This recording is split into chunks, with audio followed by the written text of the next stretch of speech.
Hello and welcome to another episode of Saga Stories from the Reykjavik Grapevine. My name is Matthew Roby and I'm a postdoctoral fellow studying medieval Icelandic literature at the University of Iceland. And for the next few episodes we're going to be taking you around the majestic peninsula of Snæfellsnes, which is about a 2-hour drive north of Reykjavik. We're filming here for several days, and while we are here we're staying at the beautiful Hotel Guðríðr, which is just here. This is just a few minutes to the east of the village of Arnarstapi. And it's also next to the famous Black Church of Guðríðr, which is a very popular tourist destination. As you can see, it's very beautiful and quite unique among Icelandic churches because of its colour. Our first video on Snæfellsnes is going to be about the saga called Bárðar Saga Snæfellsáss, which tells the story of a giant named Bárðr who supposedly lived here on the peninsula during the settlement period. It was probably composed in either the 13th or 14th century, and it's first attested in surviving manuscripts from the 15th century. And the name of the saga literally means the saga of Bárðr, the god of Snæfellsnes. And that's because he becomes something of a guardian spirit for the region and lived somewhere in the glacier here behind us. And so we're going to be telling his story today, and we hope you enjoy it.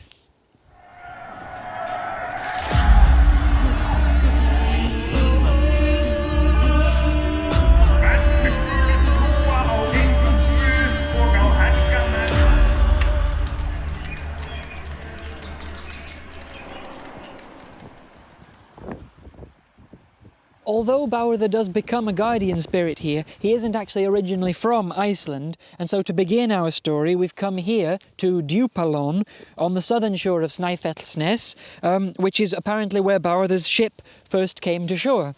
But before we get to that, we should start by talking a little bit about his childhood. He is the son of King Dumbur, whose kingdom apparently extends throughout the Arctic, from northern Scandinavia to Greenland and as far as Hetluland, which is usually identified as Baffin Island in northern Canada. Now Dumbur is half Risi and half Tröll, which means he's half giant and half troll, and Bárðr's mother is a human named Mjöll. But what do these terms really mean, Risi and Tröll? In Bárðar Saga Snæfellsáss, there is a unique attempt to categorise these beings into distinct sort of kin that are separate from humans. Apparently both of them are larger than humans, but Risar are more beautiful and can interact positively with humans, while the Tröll, the trolls, are more nasty and vicious.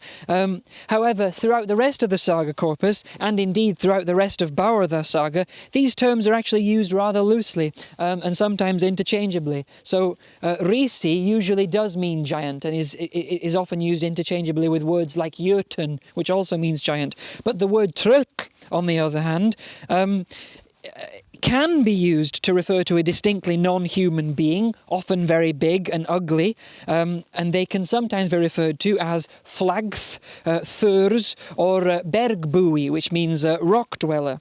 And even in Bárðar Saga, beings who are called Tröll once might be called by these other words at another point in the story, and so the words are somewhat interchangeable. But it's also important to note that the word Tröll can also be applied to entities that are not this type of mountain-dwelling ogre-type being. The word Tröll can be used to describe anything that's associated with pagan religion, and it also is used to describe more human-sized supernatural beings, such as revenants and sorcerers.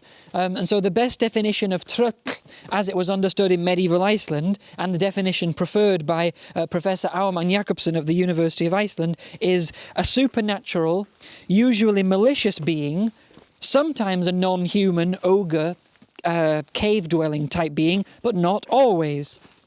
Now, Bárðr is fostered in Norway by another famous giant whose name is Dofri, and in a number of sagas, Dofri is said to be the foster father of Haraldur Hálfdanarsson, who is also known as Haraldur Hárfagri, or Harold Finehair, who becomes the first king of all Norway. Now, while Bárðr is living with Dofri, he marries one of her daughters and has 3 children with her, all daughters, the eldest of whom he names Helga. And after the death of his first wife, he also marries another woman in Norway and has 6 more daughters with her. Now, many Icelandic family sagas do begin in Norway, explaining how the first settlers decided to leave there and seek their fortunes in Iceland. And in several sagas, this decision is connected to the rise of this man, Haraldr Hárfagri. Apparently, after becoming the king of all Norway in the 9th century, he begins to assert his authority quite ruthlessly, demanding loyalty and taxation from everyone in the country. And this displeases some of the more independently spirited farmers who choose to leave to escape his tyranny. And this narrative obviously pleased medieval Icelanders who want to consider their ancestors as staunch supporters of freedom and independence from foreign control. And this idea might even have had an ironic, perhaps vaguely subversive ring to it during the time when most sagas were written and enjoyed, because this was around the time when the formerly independent Iceland surrendered control to the Norwegian throne in the mid-13th century. And Bárðar saga is just the same. After Haraldr Hárfagri comes to power, the half-giant Bárðr worries that the king will encroach on his power as well. And so he sets off for Iceland. He travels by boat with his wife, his 9 daughters, his half-brother Þorkell, and a mixture of other settlers, some of them supernatural and some of them not.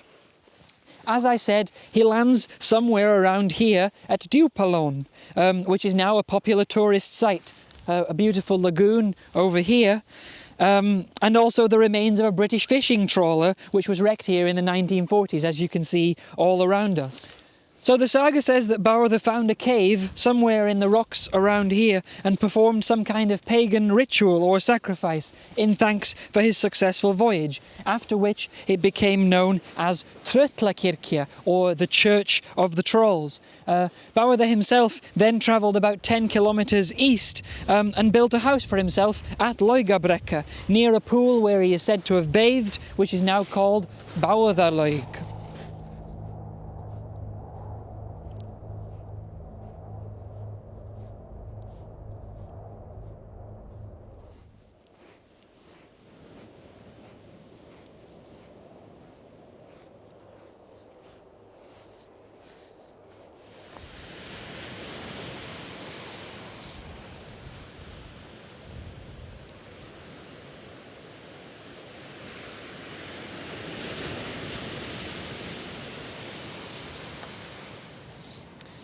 So, for our second story, we've come to Arnarstapi, which is one of the main villages on the Snæfellsnes peninsula.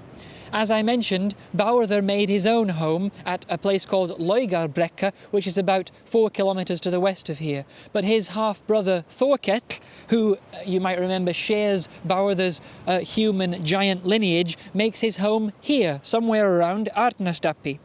I mentioned that Bárðr has 9 daughters, the eldest of whom is called Helga. And Þorkell, that's Bárðr's brother, he has 2 sons. One of them is named Rauðfeldr and the other one is called Sölvi. And the children apparently like to play around here. The saga says they play in some of the rivers that lead down from the glacier. And one day they're playing somewhere around here, somewhere near the coast. And it's a very foggy day, and apparently it's in winter, and so the bay is full of icebergs and ice floes. Now the children play quite roughly. Probably because of their supernatural lineage. The saga says that Rauðfeldr and Sölvi are stronger than Bárðr's daughters, but Bárðr's daughters put up a spirited resistance during the games, and so their games can be quite tough. And when they're playing here in the bay, at one point Rauðfeldr pushes Helga, that's Bárðr's oldest daughter, onto an ice floe. And unfortunately, at that very moment, a gust of wind picks up and carries the ice floe out into the fog. Now, there's nothing that Helga can do really except cling to the ice floe, and she clings to it for 7 days and apparently winds up in Greenland, where she has some adventures of her own. But we'll stick in Iceland for now. Once Helga has drifted off into the fog and presumably is lost forever, Bárðr's daughters rush to Laugarbrekka to tell Bárðr about what has happened. And when he hears this news, he becomes enraged. His face turns a dark red and he strides here to Arnarstapi to take his revenge. Now Þorbjarnardóttir isn't home at the time, and Bárðr's two nephews, Rauðfeldr and Sölvi, are just playing just outside around the house. And Bárðr comes up to them and picks them up, one under each arm, and carries them away. And the saga says that they can't do anything about this because Bárðr is so strong. And in fact, apparently he'd even be able to carry two full-grown men in this same way, and they wouldn't be able to do anything about it.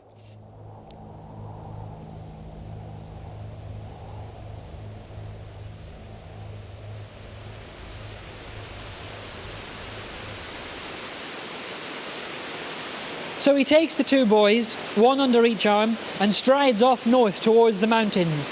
And the first place he comes is to this stunning ravine. He walks up the outside of the ravine, up to the top, and he hurls the first boy, that's Rauðfeldr, down to the ravine floor. And the saga says that the ravine is so high, and you can see for yourself how high it is, that he's dead when he hits the floor. And ever after, this ravine is called Rauðfeldsgjá, or Rauðfeldr's ravine.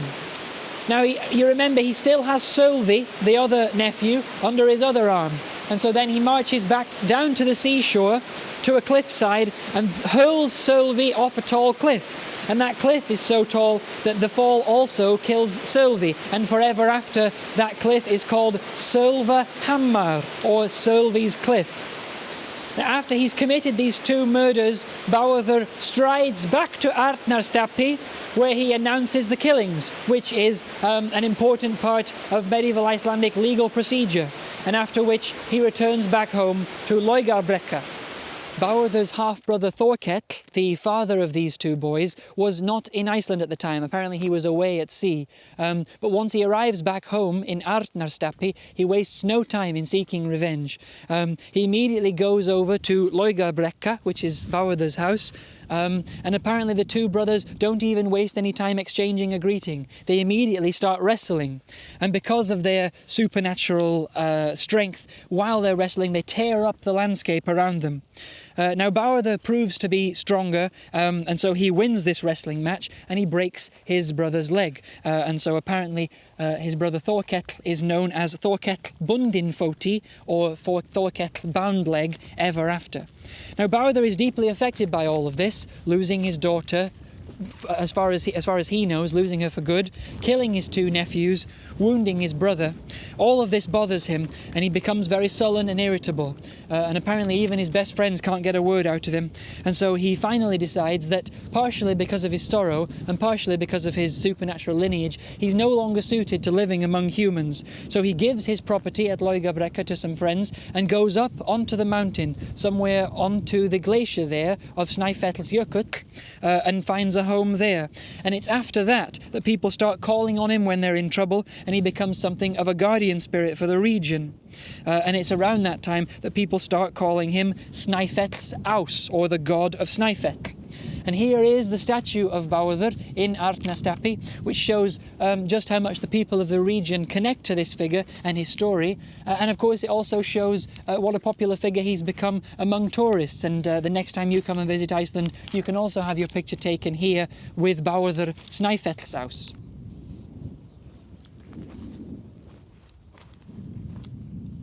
He usually appears as a big man in a grey cloak, and he has a walrus hide rope around his waist, and he carries a thick, gnarled staff with a barb on the end, which he uses to traverse the ice on the glacier. And so for our third story, we've come to a place on the northern side of Snæfellsjökull called Ingjaldur, which is named after a man named Ingjaldur, who apparently was one of the settlers who came here on the boat with Bárðr. And this church is still called Ingjaldskirkja, or Ingjaldur's church, after the same man. So Ingjaldur had a farmstead somewhere around here, and apparently there was a wicked troll woman named Hetta who lived at Ennisfjall, which is the mountain just over here. And she's known for attacking and killing people and also livestock. And one day Ingjaldur comes out to find her attacking his livestock and tries to chase her away. Now while he's chasing her away back up towards her own mountain, Hetta shouts back to him, I can compensate you for the losses that I've caused you by letting you in on a secret. I can tell you about a secret fishing ground somewhere in the sea to the north of here called Grímsmið, where apparently the fish are very plentiful. Now, readers of the sagas would have probably been able to guess that it's not a very good idea to follow the advice of a troll woman like Hetta, but Ingjaldur foolishly decides to follow her advice anyway, and he sets out the very next day alone in a rowing boat north out to sea here, trying to find this special fishing ground, and eventually he finds it, and at least for the first little while he's there, the weather is good and the fish are indeed plentiful. But then after he's been there for a little while, a heavy wind picks up, sort of like the wind that just picked up now, and it's incredibly cold. There's blowing snow, blowing hail, and apparently such thick fog picks up that Ingjaldur can barely see from one end of his ship to the other. And at that moment, when this fog has picked up, a mysterious red-bearded man appears in the ship with Ingjaldur, who says that his name is Grímr. Now, despite this terrible weather and the fact that Ingjaldur himself is very cold and all of his fishing tackle and equipment is battered and broken, this mysterious man, Grímr, is still trying to fish in Ingjaldur's boat, and he's hauling in many fish and fishing at a tremendous rate. Now, Ingjaldur, who is feeling like this storm might capsize the ship or might be the death of him, says to Grímr, we should probably set off back. And Grímr says, no, you have to stay here until I've filled up your boat. So, like I said, there's blowing snow, there's blowing hail, and the waves are battering Ingjaldur's rowing boat, and apparently when the waves hit the side, the spray that comes up freezes while it's in the air and is filling the boat with ice as well. Ingjaldur feels like his death is near, and all he can do is just pull a big fur cloak up over him and call on his old friend Bárðr Snæfellsáss for assistance. And when he's apparently nearly dead, Ingjaldur seems to make out another rowing boat coming towards him, and he thinks he can make out his friend Bárðr rowing that boat. Now, when this boat arrives, the mysterious Grímr disappears. And the saga says that this Grímr was actually probably Thor in disguise, which is actually a reasonably common trope in the sagas, the pagan gods like Odin and Thor appearing, sometimes giving good advice but sometimes causing mischief, as we've seen in this instance. And although the saga doesn't say this explicitly, the idea is probably that Hetta knew that this fishing ground, which you might remember was called Grímsmið, is owned by Thor. As you remember, he introduced himself as Grímr when he appeared in the boat. And Hetta probably knew that if she sent Ingjaldur out to the fishing ground, Thor would try and punish him for taking the fish that belonged to him. Anyway, Bárðr manages to get Ingjaldur onto his boat, and despite the tremendous storm that's still raging, Bárðr uses all of his supernatural strength to manage to row them to shore here, and he carries Ingjaldur back to his farm, where apparently he makes a full recovery. And so that's just one of the many stories in the saga of Bárðr Snæfellsáss serving as a spiritual guardian for the region and helping people out when they're in need.